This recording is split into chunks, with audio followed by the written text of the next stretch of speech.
To begin with, you must first understand that it is rarely a single problem that leads to stress. Rather, it is the combination of problems that occur through the diving day. The typical dive can be segmented into 3 distinct phases in which stress can occur. These phases are before the dive, during the dive, and after the dive. As you may guess, each phase presents its own unique challenges. If stress is allowed to pass from one phase to the next, the chance of panic increases.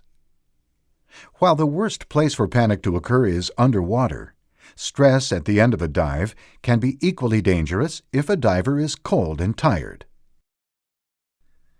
To help you understand how stress can build and what some of the causes are, we will examine the 3 phases of a dive.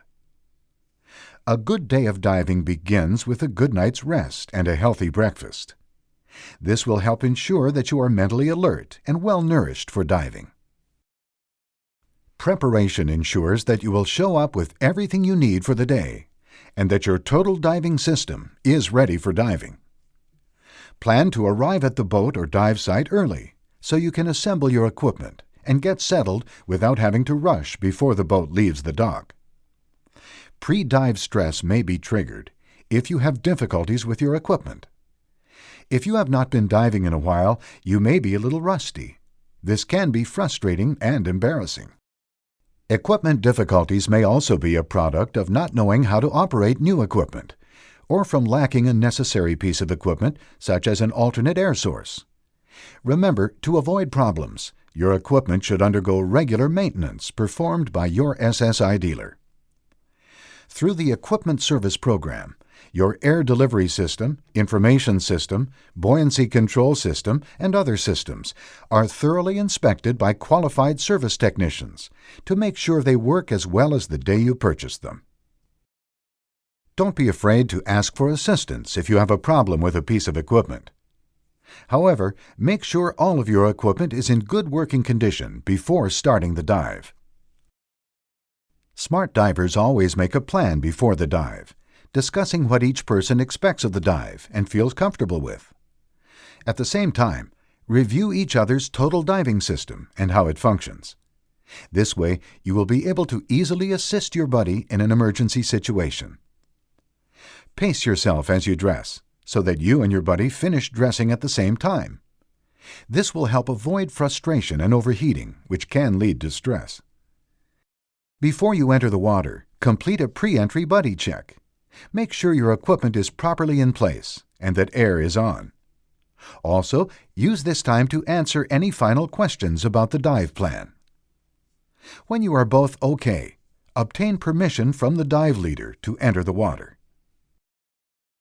Avoid overweighting.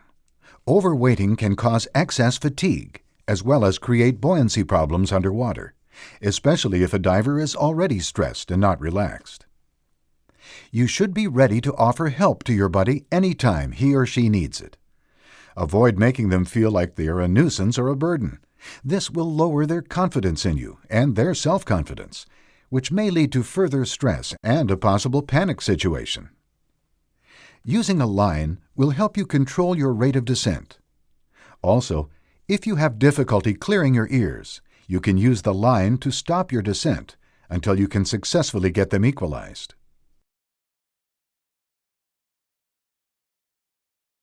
The buddy system is an important unit to maintain throughout all 3 phases of the dive. The companionship and communication together increase your comfort, confidence, and enjoyment.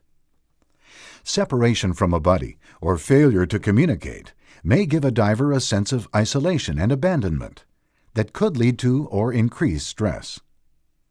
By failing to monitor your air supply or your direction, you could end up low on air and a long way from the boat.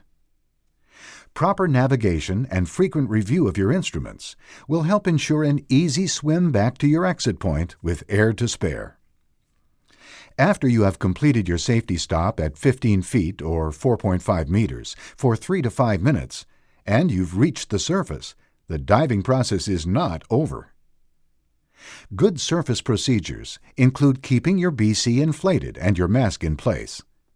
It's also a good idea to keep your second stage regulator in your mouth if you have not switched to your snorkel. Such procedures will ensure that you can see, breathe, and float until you return to the boat or shore. When it comes time to exit, make sure you use the easiest, least disorienting method, or follow the captain's instructions.